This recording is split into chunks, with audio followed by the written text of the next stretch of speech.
தான் இன்னைக்கு நெய்வேத்தியம் நம்ம ரெடி பண்ண போறோம். என்ன நெய்வேத்தியம்னா பால் கொழுக்கட்டை. பால் கொழுக்கட்டை எப்படி ரெடி பண்ணலாம்னு பார்க்கலாமா? வாங்க. நான் 3 கட்டி வெல்லம், 1 கட்டி கருப்பட்டி எடுத்து தட்டி தண்ணி ஊற்றி வேக வச்சுக்கிட்டு இருக்கேன். மீன்ஸ் பாயில் பண்ணணும். இது ஃபில்டர் பண்ணிவிட்டு நம்ம அதை பாகு எடுக்கணும். அதில் நான் 5 ஏலக்காய் போட்டிருக்கேன். ஏன்னா அதுலேயே நம்ம அந்த அரோமா மிக்ஸ் ஆயிடுச்சுன்னா நம்ம பால் கொழுக்கட்டையில் ஏலக்காய் போட தேவையில்லை. நமக்கு இது வாயிலே தட்டுப்படாது. சட்டி காஞ்சிடுச்சு. இதில் கொஞ்சமாக எண்ணெய் ஊற்றி ஸ்ப்ரெட் பண்ணிக்கிங்க. இந்த கொழுக்கட்டைக்கு அரிசி மாவாக எடுக்கல, அரைச்சி எடுத்திருக்கேன். இட்லி மாவு மாதிரி நல்லா இப்படி ஸ்ப்ரெட் பண்ணிவிட்டு இப்போ நம்ம இதில் அரிசி மாவு ஊற்றிக்கலாம். நான் அரைக்கும் போதே உப்பு போட்டிருக்கேன். நீங்களும் லைட்டாக உப்பு போட்டுக்குங்க. இந்த பதத்தில் இருக்கணும். கொஞ்சம் ரொம்ப லிக்விடாக இருக்கக்கூடாது, ரொம்ப கெட்டியாகவும் இருக்கக்கூடாது, நார்மல் பதத்தில் இருக்கணும்.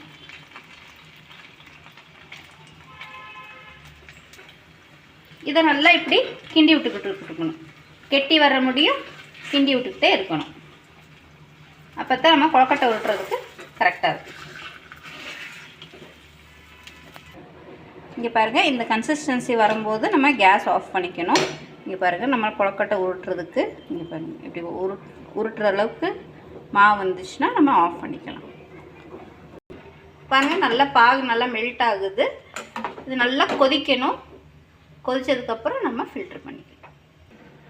இங்கே பாருங்கள், நல்லா கொழுக்கட்டை எப்படி நல்லா வருது பாருங்கள். இப்படி உருட்டிக்கிங்க. உங்களுக்கு என்னென்ன ஷேப்பில் வேணுமோ அந்த ஷேப்பில் உருட்டிக்குங்க. இப்படி கூட உருட்டிக்கலாம், அப்படி கூட உருட்டிக்கலாம்.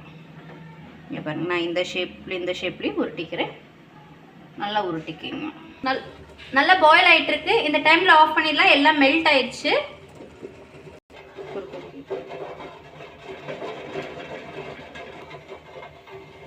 நம்ம ஆஃப் பண்ணுற டைமில் சுக்கு மிளகும் அரைச்சிக்குங்க. அரைச்சி பவுடர் மிக்ஸ் பண்ணி ஒரு கொதி விட்டுட்டு அப்புறம் ஃபில்டர் பண்ணிக்கணும்.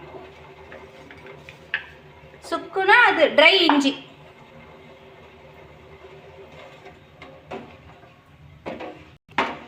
நல்லா மிக்ஸ் பண்ணிக்கோங்க. மிக்ஸ் பண்ணி ஒரே ஒரு கொதி வந்ததுக்கப்புறம் ஃபில்டர் பண்ணிக்கலாம். நல்லா கொதி வந்துருச்சு. ஆஃப் பண்ணிவிட்டு இப்போ வடிகட்டிக்கலாம். ஃபில்டர் பண்ணிக்கலாம்.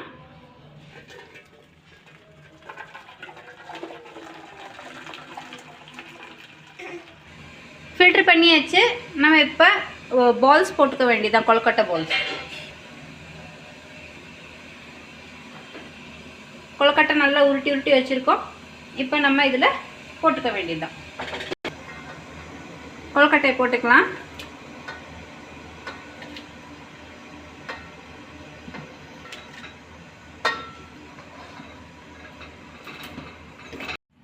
நல்லா கிண்டி விட்டுக்குங்க.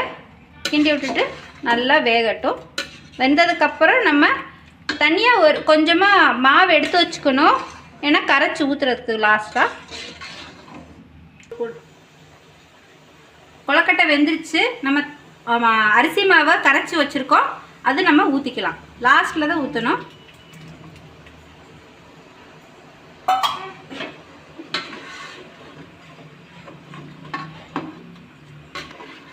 நல்லா மிக்ஸ் பண்ணிக்கலாம். இன்னொரு கொதி வந்ததுக்கப்புறம் தேங்காய் பூ போட்டு நம்ம இறக்கி வச்சிடலாம். நல்லா கொதி வந்துருச்சு. இப்போ தேங்காய் பூ போட்டு நம்ம இறக்கிடலாம்.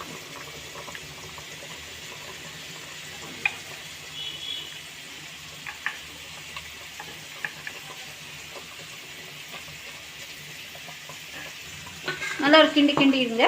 பாருங்கள் எவ்வளோ கெட்டியாக நல்லா வந்துருக்குன்னு. அவ்வளோதான், கொழுக்கட்டை ரெடி. 4வது நாள் பிரசாதம் பால் கொழுக்கட்டை ரெடி ஆயிடுச்சு. நம்ம பிள்ளையாருக்கு படைச்சு சாமி கும்பிட்டுறலாம். என்னோட வீடியோவை பார்த்ததுக்கு நன்றி. லைக் பண்ணுங்கள், கமெண்ட் பண்ணுங்கள், மறக்காமல் சப்ஸ்கிரைப் பண்ணுங்கள்.